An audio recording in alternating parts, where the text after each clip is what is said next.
रियासत तेलंगाना में यौम जमहूरिया इंतहाई जोश व खरोश के साथ मनाई गई।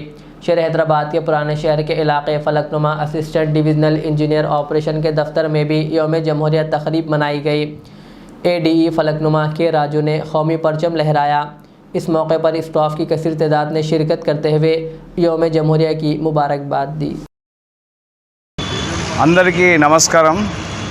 నా పేరు కే రాజు, ADE ఆపరేషన్ ఫలక్నామా।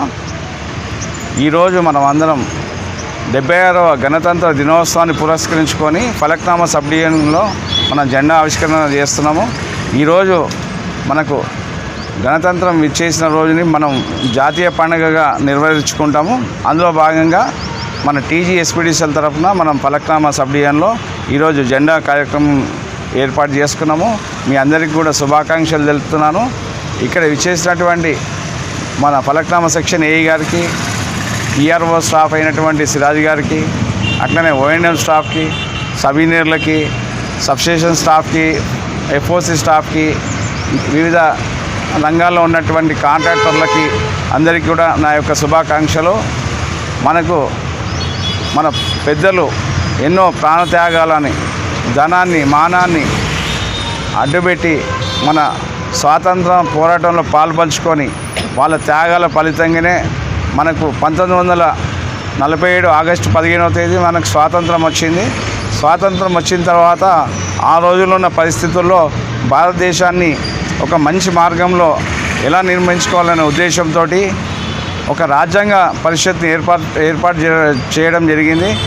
దానికి డాక్టర్ బాబు రాజేంద్ర ప్రసాద్ గారు అధ్యక్షత ఉండే, అలాగే డాక్టర్ BR అంబేద్కర్ గారిని ఈ యొక్క రాజ్యాంగాన్ని రచించడానికి చైర్మన్గా ఏర్పాటు చేశారు।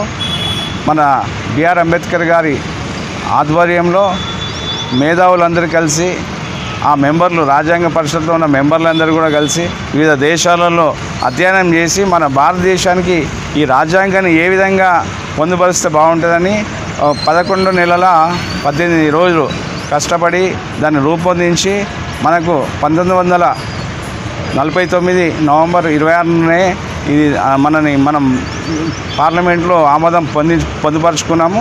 కానీ ఈ అమలు చేసే రోజుని మనం జనవరి 26 నాడు 1950 జనవరి 26 నుంచి ఈ రాజ్యాంగం అమల్లో వచ్చింది। ఈ రాజ్యాంగంలో ఏంటంటే మనం ప్రపంచంలోనే ఒక గొప్ప ప్రజాస్వామ్య దేశంగా, లౌకిక దేశంగా ఏర్పడడం చాలా గొప్ప విషయము। అందులో భాగంగా మన ప్రజలకు హక్కులు, అధికారాలు, బాధ్యతలను కూడా పొందుపరిచారు।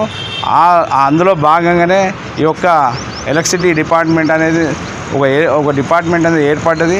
అందులో మనం అందరం పనిచేస్తున్నందుకు నేను చాలా గర్వపడుతున్నాను। ఎందుకంటే ఈ యొక్క సంస్థ ఎలక్ట్రిసిటీ అనేది ఈ దేశంలో అభివృద్ధిలో ముందు పాత్ర పోషిస్తుంది। అందులో మనం అందరం కూడా భాగస్వాములు అయినందుకు చాలా సంతోషంగా ఉంది। మనం అందరం కూడా ఈ దేశాన్ని, మన రాష్ట్రాన్ని, మన సంస్థని ముందుకు నడిపించాలంటే మన అందరం కూడా కష్టపడాలి, ఇంటిగ్రేట్గా పనిచేయాలి, మన బాధ్యతగా పనిచేయాలి। మనకు మంచి శాలరీస్ ఉన్నాయి, మంచి ప్రోత్సాహకాలు ఉన్నాయి, ఆరోగ్య సమస్యలు ఉన్నాయి, కానీ వాటికి సంబంధించి కూడా మనకు బెనిఫిట్స్ ఉన్నాయి।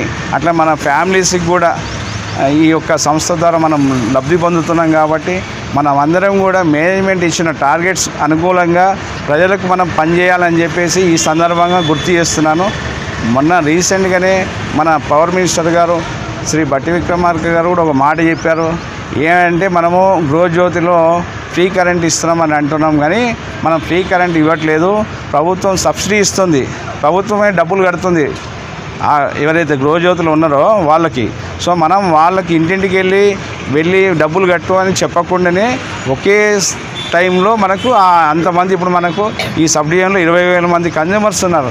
ప్రతి నెల 20,000 మంది దగ్గరికి వెళ్ళి డబ్బులు కట్టండి అనకుండా మనకు ఒకే టైంలో ప్రభుత్వం మనకు డబ్బులు ఇస్తుంది, మనకు సబ్సిడీ ఇస్తుంది।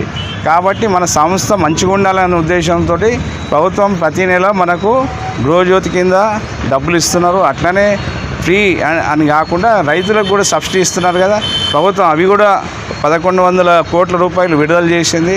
గృహజ్యోతికి 150 కోట్లు, అట్లనే నాయి బ్రాహ్మణులకి, రజకులకు కూడా ఈ సబ్సిడీ కింద ఆ డబ్బులు కూడా మనకు సంవత్సరానికి 1500 కోట్ల రూపాయలు మనకు ఇస్తుంది ప్రభుత్వము.